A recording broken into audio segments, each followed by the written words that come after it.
Islam, Shalom, Hola, Aloha, Assalamu Alaikum, Bonjour, Osio. This is your brother Zach Bey, Indigenous American Moor, coming to you live and in full effect. Thank you for joining me. Please like, share, subscribe to my channel. Hit that thumbs up for me. I really appreciate that. It helps the algorithm. Thank you for joining me. Today, I want to speak a little bit about the study for reparations. There's been new development last year, so-called previous year, um, 2023, on the study for reparations. Like California did a study, a few other smaller local governments did these so-called studies on reparations, and we never really hear too much afterwards. Some details came out as far as there being like some type of increase for reparations. I want to make a separate video a little more on exactly what some of those details are. I want to speak more about the so-called study, though. Like, we always hear about this study. A study has to take place. Exactly who is studying and what's being studied, like they say to study for reparations. So my take on that is, what exactly are these people studying? Like, they gave cash payouts and other type of governmental benefits to other people who have been um, done wrong, to say the least, by the federal government, like the Japanese nationals when during World War II, also German nationals who were in the country, the ones who weren't like deported during that time. Um, of course, Russian nationals, suspicion was on them during like the whole Cold War incident. Um, it's happened to a few nationals in this country over the time. Of course, um,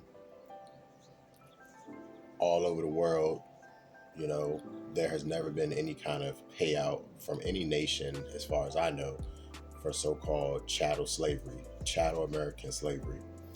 So one of the major questions is, like, what are they really studying? My idea on that is they have to study, number one, the loss of slave labor. And what do I mean by that? I mean wage slaves. Anybody working a job, trading their time for money, and they're being paid a wage, is technically a wage slave.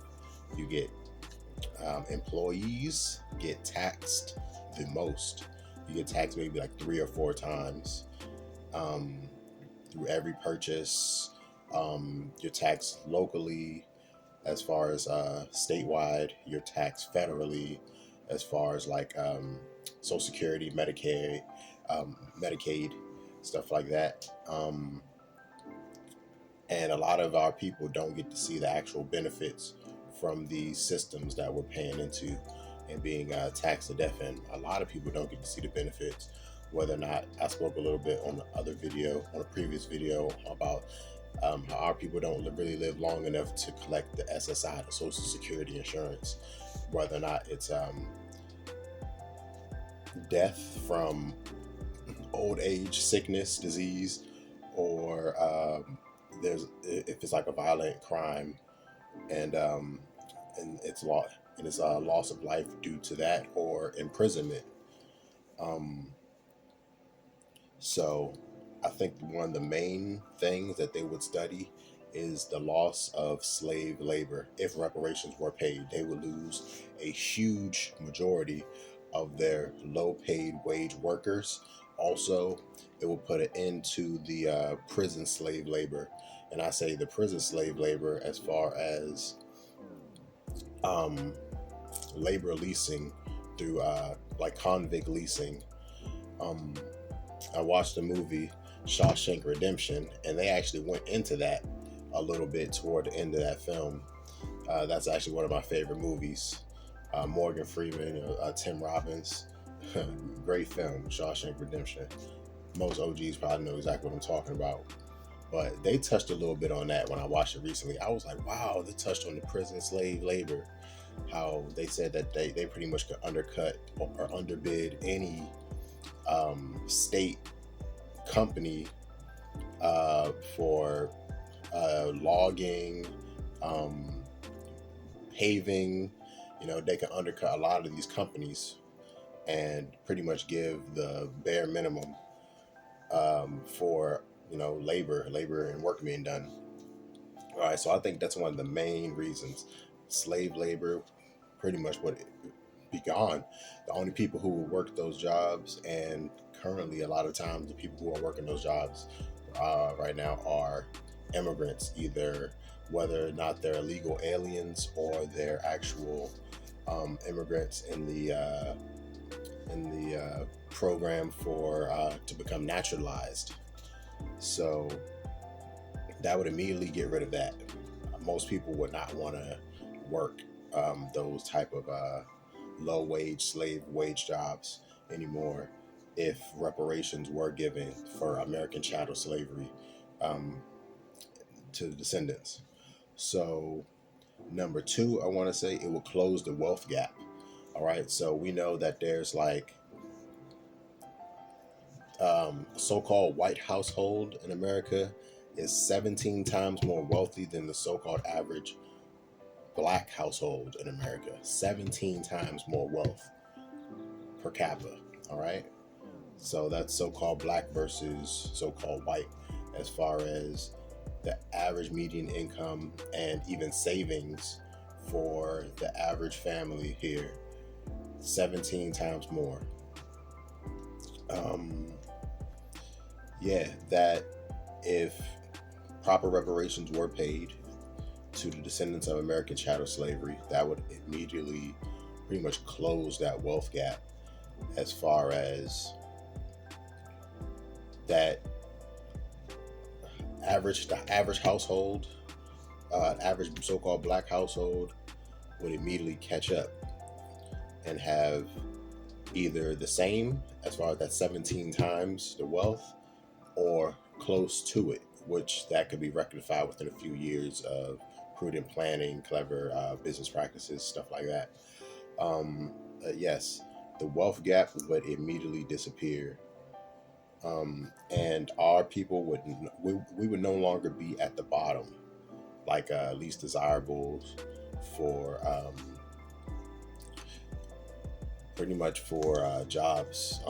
Our people are often overlooked. There's been programs as far as the affirmative action programs to get so-called minorities in key positions or in more fair positions as far as the white counterparts. So yes, it would immediately close the wealth gap, and our people would no longer be at the bottom of the ladder. And we're constantly at the bottom because our people can technically never be citizens of this country. So anybody who comes in above us or who comes in after us will automatically be placed above us, even if they're an illegal immigrant. For one, they have a nationality behind them, which means they have a whole country and a nation behind them, which means their human rights won't be violated. If we think about how those a lot of migrants were kept in cages at the border, and then Joe Biden paid them off because there was a human rights lawsuit, and I believe that was done through the UCLA um, or the Southern Poverty League. It was one of those organizations or a tandem of both of those organizations helped to make sure those people's human rights were not those people whose human rights were violated were paid and compensated. Those people were actually paid out, I want to say several million per family who were separated. If you look back at that story and you remember, families were separated and kept in cages at the border, and a lawsuit was filed and they have gotten paid. It's pretty quiet. It was hush hush. Of course, it's not going to be on the front of the Washington Post or any mainstream news media. But yes, though those people have gotten paid for those human rights violations. And until our people, so-called black people in this nation, have a proper nationality that's recognized, um, our human rights will and continue to be violated by this government and corporations. That was the second, and I believe the third thing that they would study in this so-called study for reparations is a governmental structure change. And I mean, our people would start getting in more key powers and more key positions in government. I believe that would be local government, state government, and federal government. We would be able to back our own party financially, which is how our people and most other nations in this country, most other nations of people in this country have got things done. They financially back whatever party member or candidate for said party that they want to, and they give them financial backing to speak on the topics and the things that affect that community, and the topics that are actually important to the agenda of said community who back that candidate financially. You know, you have to pay these people to actually speak on our behalf, in order for us to have a fair chance and fair representation. Not that old saying, not all skin folk are kinfolk. It's absolutely true. A lot of people they put in place who look similar to us in skin complexion, skin tone, and those people are completely paid by the opposition to stand in our way as gatekeepers. If you remember, the good brother Ice Cube went and he was speaking about that for a very, very long time. Also, the good brother Cat Williams spoke on that, spoke about gatekeepers and keeping people at a certain level before you can break through, before you're initiated.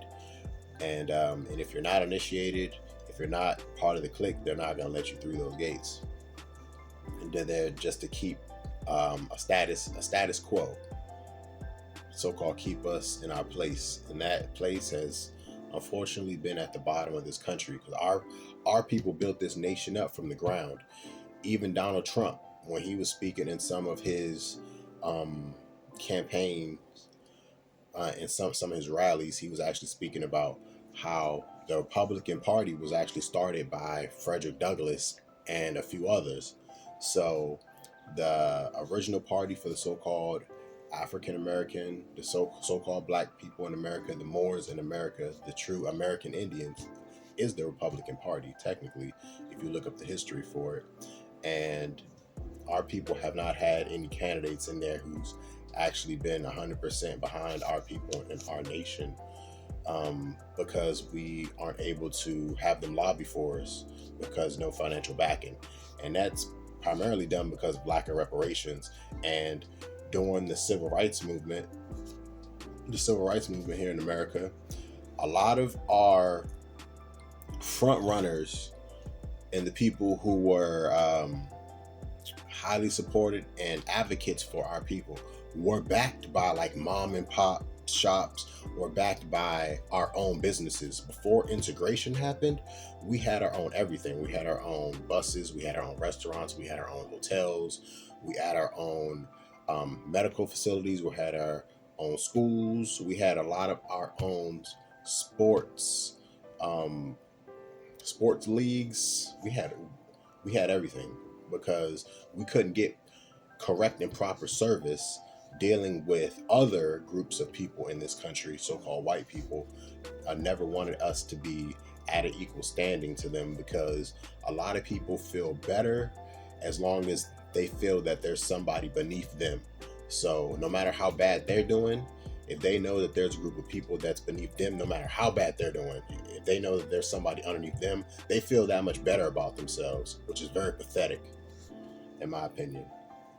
So I believe it would change the government structure if we did receive reparations, because we will be able to actually have candidates and party, and maybe even form a brand new party if the so-called old, two heads of the same snake scenario continues to happen. So it would definitely be a change in the structure of the government. As for, I believe the fourth thing that they would study. These things are really in no particular order. I personally just chose this order, but who knows the exact order in which they study in these things in. But these are some of the key points that I think that they definitely are studying, and which is why we never hear too much about reparations. I say that it would change their way of life, and that's actually a big one. A way of life change. The so-called status quo on white is right, the white privilege that people are speaking about, um, that would definitely change in a major way. If some people probably can't remember, you can look this information up, but Joe Biden was giving a speech or something like that, and he mentioned how the so-called white people are becoming a minority in this country by being outpaced in the census by so-called blacks, so-called Latin Americans, immigrants. People are coming into this country. Now, mind you, they bring a certain number of immigrants into this country in order to label them as whites, in order to bolster their numbers on the census. Because if you think back historically and you can look into the census records, there were certain groups of people who were not considered white. Originally, the so-called white status was reserved for Anglo-Saxons, so-called people of like English descent or whatever. It wasn't applied to Polish. It wasn't applied to so-called Jews. It was not applied to Italians. It wasn't applied to Scottish, Irish, and like that. You know, those people were still like peasant class, paupers, and stuff like that. Those people were not considered white until later on, and they made them white as being opposed to being black because it was just it's pretty much just a social caste system here in America, and until like recently, as far as like uh, mid 1800s, the so-called black and white thing really wasn't completely based on the tone or color of someone's flesh, their skin. So it was more or less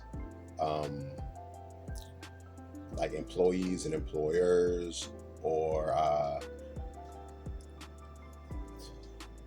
certain group of migrants over another group of like immigrants, so they wanted to keep a status quo. If you think back to that rally that happened in like Charlottesville a while ago, it was a few years back, but they called it like a white supremacist rally, and they were saying the Jews will not replace us. If you remember the chant when they had those tiki torches and they were out there, they were chanting the Jews will not replace us, as far as the top of the so-called white hierarchy globally, and especially in this country, America, Turtle Island, the Northwest Gate, Morocco, um, all the ancient names, Amexem. So it would change their way of life if we so-called black people receive reparations, as far as monetarily, land, because I feel like monetarily is actually probably the least of what we can get. And another thing is, I also believe that if they did give us cash reparations, it will be at a point when the US dollar's value has dropped so dramatically that it wouldn't even make a difference, because the currency value is so low that the the fiscal amount wouldn't even matter, because the currency is worthless. I feel like they might try to pull some kind of scam like that and switch over to like a digital currency, perhaps. That's just me, um, thinking out loud. But you have to critical think. We have to use our critical thinking skills, and we have to use our God-given discernment. All right, so I didn't want to make this video too long, and so I'm going to close it out. But the last thing I wanted to touch on was the country would collapse. Personally, that's what I feel like their final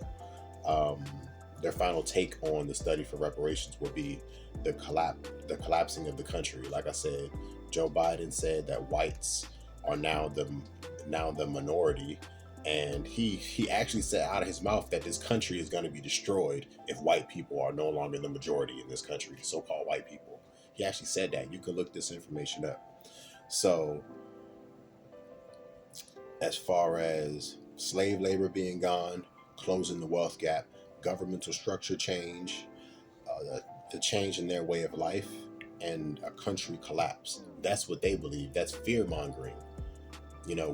We built this nation. Trump said that this nation was built on the backs of our ancestors, their their their noble sacrifices, their ingenuity, their resilience, their unaccredited talents is what built this nation. The ingenuity, damn near everything that was made positive in this nation has been made by our people.